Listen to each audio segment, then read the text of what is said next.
Okay, so in today's session, I want to focus on some strategies and or rhetorical moves, some sort of phrases to support claims in scientific writing. And that mostly focuses on using previously conducted research, previously published studies to support the rationale for the work that you are doing, right?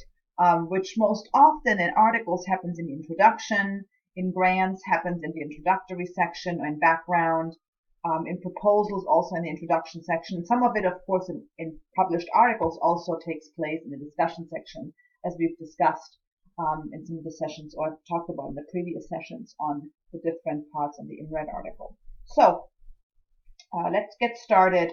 There's two ways of I find that writers use how to document ideas from other studies, either just using references, citations, or using names of the author. So let's look at these in greater detail. Let's focus on just using references and citations. This is from an article by Fisher and Lindenmayer from an ecology journal.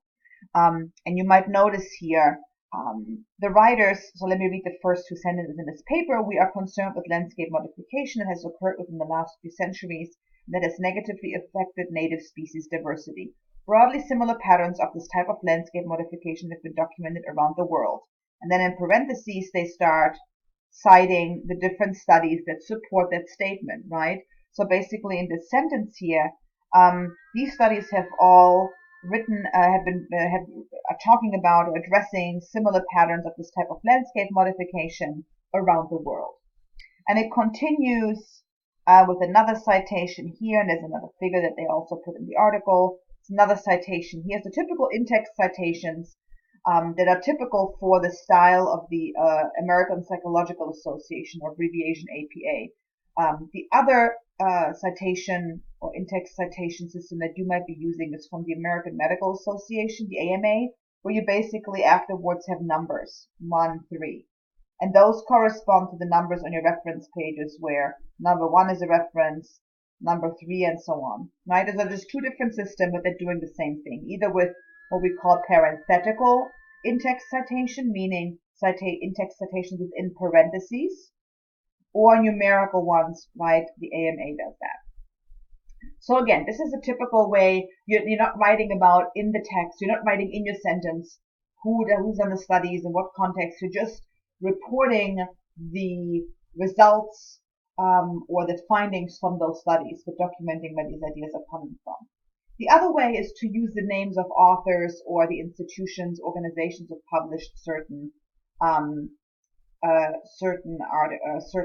studies. And often I see it's a combination thereof. But let's look at this one here, using name of authors. So here, for example, a little bit further down in this paragraph, this comes from an article from Social Science and Medicine. So it says here, thus, the intervention was tailored to the target population as also proposed by Assad and K 2015. Then a little bit further down here, details on the design of intervention are reported in Friedrich 2016, and so on. And if you might have noticed, the first sentence here has what we call the parenthetical citation, this in-text citation within parentheses. So you can use both type of techniques or both ways, referring to the author in your writing, and then also just adding some things in parentheses, indicating to your reader in both times that you're drawing from some other study here. Okay? No matter which way you do it, you have to document where your ideas are coming from. So before we move on, actually, I want to just give you an overview. I want to look at some typical phrases that authors use to indicate when they're drawing on other people's research, sometimes without naming the author, sometimes by naming the author. So let's look at a few examples, and then I'll walk you through a great tool to use some of these phrases or some commonly used phrases within your own work. So a typical phrase is, evidence suggests that for the first 2 to 8 years following SCI, BMD rapidly declines and may be mediated by additional variables including level of injury and sex. So this is the one that I mentioned earlier, the AMA style, where you have numbers. So the reference number 1 and references 33 to 41 all support the statement, namely that BND rapidly declines the first 2 to 8 years following SCI. Whatever that might mean, right? It's not irrelevant for our purpose right now, but this is what I'm going to be reading about in these articles. They support this statement. And the sentence continues, they may be mediated by additional variables including level of injury and sex. So study number 42 on the reference page addresses the issues of injury and sex as variables also affecting the rapid decline of BND. Okay, so again, no inclusion of the author's name, but this phrase right here, evidence suggests that, and then whatever the evidence is, followed by citation, is a very typical phrase. Another typical phrase is, research in this area is notable for small study populations and the lack of randomized controlled study designs. So a phrase like this is kind of an introductory phrase, right? It just tells me in general that research in this area, whichever area this is notable for whatever it is notable or is is well known for or something like that. And then comes the for example, and this is where I'm getting examples of these of research that has small study populations and lacks randomized controlled study design. So there's a single subject case study that did this, and here's the citation for it. So instead of using the name of the author here, or the authors, these writers use the type of study. So a single subject case study compared 3 phases. So this serves as the reference or the more description about this study without using the author's last names, but describing the type of study it is, which makes sense in the context of this paragraph. So another typical phrasing that I see a lot in introductions in particular, or possibly even in discussion sections. Another typical phrase is using the actual institution or an organization as the reference or as the point of reference for the citation. So the Society of Critical Care Medicine clinical practice guidelines on pain, blah, blah, blah, broadly suggests something, something. And then here again is the numerical citation. So if I go on the reference page, number 20, I'll most likely see Society of Critical Care Medicine as the author, right? Because we have what we call here a corporate author. Not people, but a, institution. Corporate doesn't necessarily mean a corporation or company, but it's an author who is not, authors who are not people, but an institution, a company, a university, and so on. So the resource I want to show you, and I'm going to take you through it and then show you some screenshots as well, is the University of Manchester's academic phrase bank. And this phrase bank has wonderful sample phrases that have been used in research articles in a variety of academic fields, including science and STEM fields.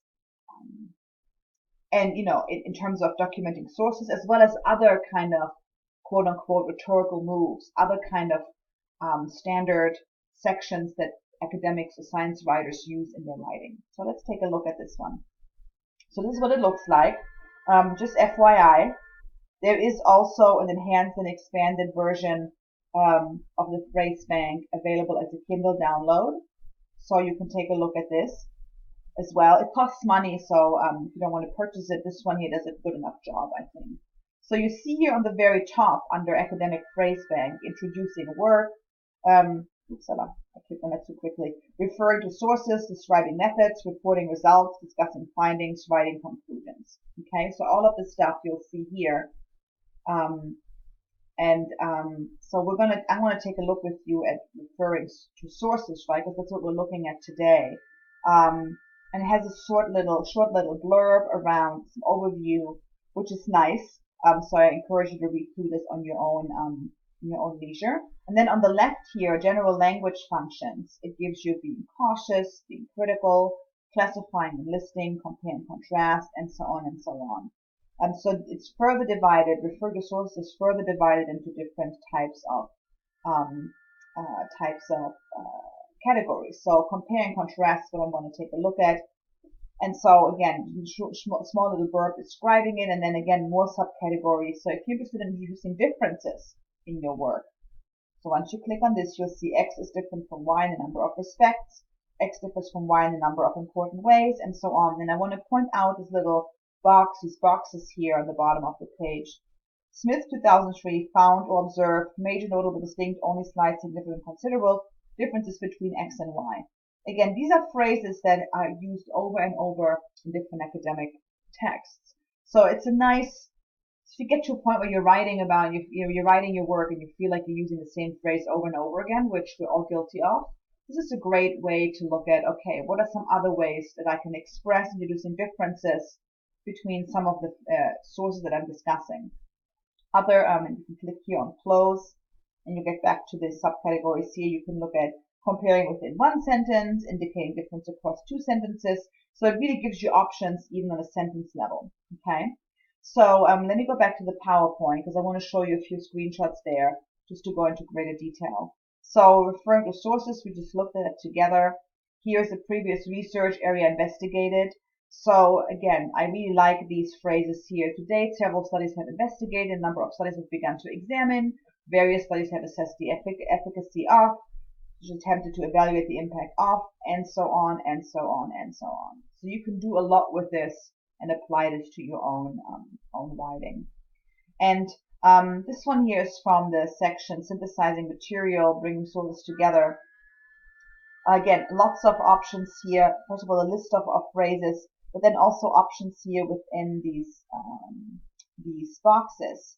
So Smith argues that, Elmas receives XS, similarly Jones asserts that, likewise Wang holds the view that. So again, this gives you a lot of phrasing for when you're discussing sources that are similar to each other. And if you remember, if you think back to the article that Henry and his colleagues wrote about research misconduct in the Middle East, in the introduction, there were 2 paragraphs about 2 different sources, 2 different studies that had investigated research misconduct in the European context. If you had, let's say, 10 or 20 of these studies and you couldn't dedicate a paragraph to each, this is a great way you can figure out in one sentence to describe one study, and similarly, likewise, kind of connect them and create really good flow within your paragraph so your reader can easily follow your narrative and your overall point. All right. So this was a short little video compared to some of the most recent section of the IMRET article where there was a lot of material. I want you to do about 2 activities, and you can decide as a group if you want to do them in class, if you want to do them afterwards. I'd be more than happy if you want to send me, if you want to type these out and email them to me. Here's my email address again. I think it's on the Moodle platform as well, but it never hurts to have it at several places. It's ima@umaryland.edu. If you want to do both and send them both to me, I'd be happy to look at it and give you some feedback. But for the first activity, there's a handout number 8 in the folder in Moodle that has some template paragraphs. There's 2 different templates. And I want you to fill in the blanks with information on the project you're currently working on. So think about what you're working on right now. You might be working on a proposal, you might be in the midst of revising a manuscript for an article, whatever it is.